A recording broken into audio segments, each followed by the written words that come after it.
श्री शिवाय नमस्तुभ्यम। गुरुजी पंडित जी प्रदीप मिश्रा जी द्वारा बताए गए विशेष उपाय है जो हमें सावन की शिवरात्रि पर और सावन की प्रदोष पर करना है। और वह कब आ रही है तो 1 तारीख को, यानी कि महीने की शुरुआत के प्रथम दिन ही 1 अगस्त को है श्रावण माह की प्रदोष तिथि, जो कि गुरुवार की है। और 2 अगस्त को है श्रावण माह की शिवरात्रि। और ये दोनों तिथि बहुत ही खास और विशेष है। और अगर आपकी कोई भी मनोकामना है, अगर आपने इन उपायों में से कोई एक उपाय भी कर लिया तो मनोकामना आपकी अवश्य पूरी होगी ही होगी। तो चलिए वीडियो शुरुआत करते हैं। स्वागत है मोदिती ऑफिशियल चैनल पर। अगर आप लोगों ने अभी तक चैनल को सब्सक्राइब नहीं किया है तो प्लीज़ चैनल को सब्सक्राइब कीजिएगा और कमेंट में श्री शिवाय नमस्तुभ्यम हर हर महादेव अवश्य लिखिएगा।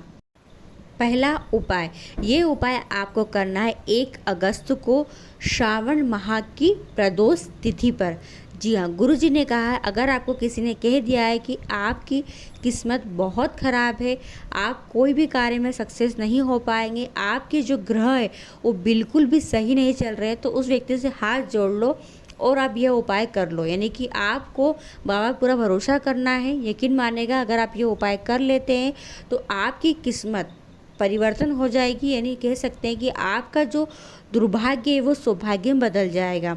तो बहुत परेशान हो, बहुत ज़्यादा दुखी हो, बहुत तकलीफ़ में चल रहे हो, कुछ समझ नहीं आ रहा है, तो आप प्रदोष पर यह उपाय करो। और याद रखें, ये उपाय आपको कम से कम 2 या 3 प्रदोष करना ही करना है। और श्रावण के महीने में पड़ेगी 2 प्रदोष। ये दोनों प्रदोष पे अगर आपने सच्चे दिल से यह उपाय कर लिया तो वह कार्य, वह मनोकामना आपकी पूरी होगी होगी, जिसके लिए आप बहुत समय से प्रयास कर रहे हो। तो करना क्या है, इस उपाय को करने के लिए आपको लेना है 1 बेलपत्री, ठीक है, 1 बेलपत्री। और आपको लेना है कनेर के पुष्प। जी हाँ, कनेर के पुष्प पीले रंग के होते हैं, वाइट रंग के होते हैं, पर इस उपाय में आपको पीला कनेर लेना है। ध्यान रखना, कनेर 2 तरीके के लगते हैं झाड़ों में, आपको लेना है पीला कनेर। कितने लेना है? 7 पीले कनेर लेना है। बेलपत्री के ऊपर ही आपको, सीधी बेलपत्री के ऊपर 7 कनेर के पुष्प रखना है, ठीक है। और इस बेलपत्री को लेकर आपको जाना है शिवालय। आप ध्यान रखें, इस उपाय को करते समय आपको शंभेश्वर महादेव का नाम लेना है। गुरुजी ने कहा है शंभेश्वर महादेव के नाम लेने से 33 कोटि देवी देवताओं का स्मरण हो जाता है। और शंभेश्वर महादेव में 33 कोटि देवी देवता भी आ जाते हैं। तो आपको नाम लेना है शंभेश्वर महादेव का। 1 बेलपत्री, 7 कनेर के पुष्प लेकर शिवालय जाना है। बेलपत्री सीधी रखना, उसके ऊपर 7 कनेर के पुष्प को आपको जमा लेना है। अब क्या करेंगे, सबसे पहले महादेव की सबसे छोटी पुत्री माँ अशोक सुंदरी के स्थान पर आपको स्पर्श कराना है, ठीक है। और स्पर्श कराने के बाद फिर आपको बेलपत्री को और कनेर के पुष्प को शिवलिंग के ऊपर समर्पित कर देना है, ठीक है। बेलपत्री और कनेर के पुष्प समर्पित कर देने के बाद आपको शंभेश्वर महादेव का नाम लेकर अपनी मनोकामना को बोलकर बेलपत्री को उठा लेना है और कनेर के पुष्प को चढ़े रहने देना है। केवल बेलपत्री को उठाकर घर लेकर आ जाना है और पूजा वाले स्थान पर किसी कपड़े में, किसी कागज़ में, किसी पॉलिथीन में कर बेलपत्री को रख लेना है। ऐसा आपको कम से कम 2 या 3 प्रदोष करना है। यकीन नहीं मानेगा, गुरुजी ने कहा है कि दूसरी प्रदोष आएगी और आपकी वह मनोकामना अवश्य पूरी होगी होगी। फिर भी अगर कुछ कन्फ्यूज़न है इस उपाय को लेकर तो आप कमेंट करके मुझसे पूछ लीजिएगा। दूसरा उपाय, ये उपाय आपको करना है 1 अगस्त को ही। जी हाँ, और वो है गुरुवार की प्रदोष तिथि, श्रावण की प्रदोष तिथि। करना क्या है, पहले उपाय समझ लीजिए। आपको लेना है अपराजिता का पुष्प। कैसा होता है? नीले रंग का होता है, आप वीडियो में देख सकते हैं। इस कलर का, नीले रंग का पूरा होता है अपराजिता का पुष्प। आपको लेना है मात्र 1 पुष्प। जी हाँ, और आपको लेना है 1 चुटकी हल्दी। क्या लेंगे? 1 चुटकी हल्दी। अब आपको इस पुष्प को हल्दी में भिगो लेना है, आप वीडियो में देखकर भी समझ सकते हैं। अपराजिता का पुष्प नीले रंग का होता है, इस तरीके का होता है, देख लीजिएगा। इसको हल्दी में डुबो लेना है। हल्दी में डुबाने के बाद ये नीला फूल हो जाएगा पीला। और गुरुवार की प्रदोष है, इस पीले पुष्प का बहुत महत्व है। आपको लेकर जाना है शिवालय। नंदीश्वर का जो पाँव उठा हुआ रहता है उस पाँव पर आपको इस पुष्प को समर्पित कर देना है। जी हाँ, नंदीश्वर के चरण पर इस पुष्प को समर्पित कर देना है। श्री शिवाय नमस्तुभ्य मंत्र का जाप करना है।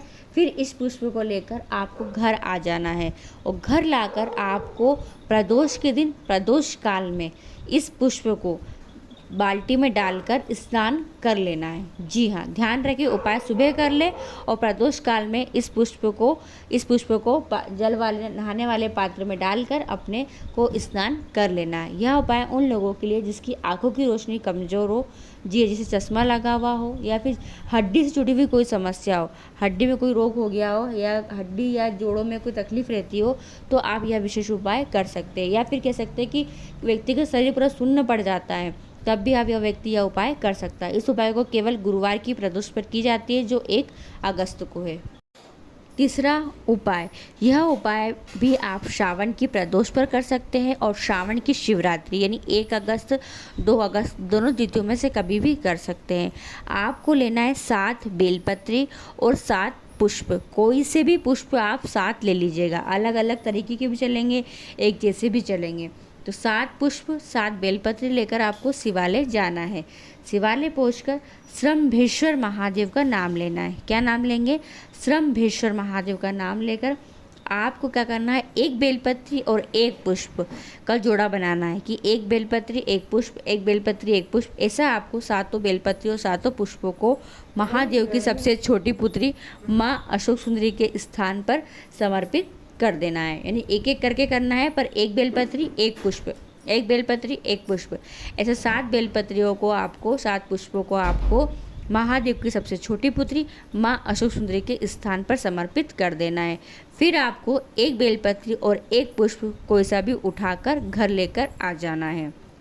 ठीक है, यह उपाय विशेष उन लोगों के लिए है, उस चीज़ के लिए है कि गर्भ में कोई संतान है और डॉक्टर ने कह दिया है कि उसकी धड़कन नहीं चल रही है या संतान परिपूर्ण नहीं है, पूर्ण नहीं है, अपूर्ण है, कोई अंग नहीं बन पा रहा है, ये संतान अच्छी नहीं है, मतलब कह सकते हैं ना कि वो कुशल नहीं है, कोई समस्या आ गई है गर्भ में बच्चे को, तो आप यह उपाय करके 15 दिन के बाद चेकअप के लिए जाओ, संतान पूर्ण होगी। चौथा उपाय, इस उपाय को आप 2 अगस्त शिवरात्रि पर, श्रावण माह की शिवरात्रि पर करिएगा। बहुत ही विशेष उपाय है। गुरुजी ने कहा है अगर आप यह उपाय कर लेते तो घर में कभी भी लड़ाई झगड़े कलेश नहीं होगा, घर में कभी भी अशांति का माहौल नहीं होगा, घर में हर व्यक्ति की बनेगी, हर व्यक्ति की आपस में बनेगी, साथ में घर के अंदर खुशहाली का वातावरण रहेगा। हर कोई व्यक्ति चाहता है कि घर में खुशहाली रहे, घर में लड़ाई झगड़े ना हो, घर में कलेश उत्पन्न ना हो, छोटी छोटी बातों में बहुत ज़्यादा लड़ाई झगड़े कलेश होता है। तो श्रावण की शिवरात्रि पर आपको यह विशेष उपाय करना है। देखिए क्या करना है, आपको लेना है 1 धतूरा। ठीक है, 1 धतूरा लेंगे, धतूरे के आगे वाले हिस्से पर आपको लगाना है लाल चंदन की 1 बिंदी। ठीक है, लाल चंदन की 1 बिंदी लगा दीजिए और धतूरे की जो डंडी होती है, डंडी की जो टोपी होती है गोल, उस टोपी पर आपको करना है पीले चंदन का लेपन। जैसे ये टोपी है, इस टोपी पर आपको कर देना है पीले चंदन का लेपन। और उस धतूरे को आप चाहो तो अपने ही घर में जब 2 अगस्त को आप शिवरात्रि के दिन शाम के समय पार्थिव शिवलिंग का पूजन करोगे, ऑनलाइन अभिषेक पूजन करोगे, तब आप समर्पित कर सकते हो। या फिर घर में कोई शिवलिंग है तो वहाँ समर्पित कर दे, या फिर घर के बाहर भी अगर शिवालय में आप जाते हो पूजा करने के लिए तो वहाँ भी एक धतूरा आप समर्पित कर सकते हो। और करने से आप खुद देखना कितना परिवर्तन नजर।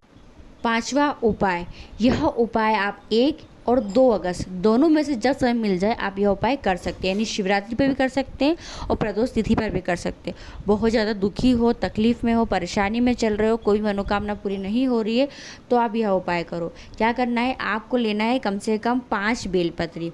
जी हाँ, 5 बेलपत्री और 1 लोटा जल, ये लेकर आप शिवालय जाना। उपाय आप वीडियो में करके दिखाया, आप समझ सकते हैं। आपको क्या करना है, महादेव की सबसे छोटी पुत्री माँ अशोक सुंदरी के स्थान पर बेलपत्री को चढ़ाना शुरुआत करना है।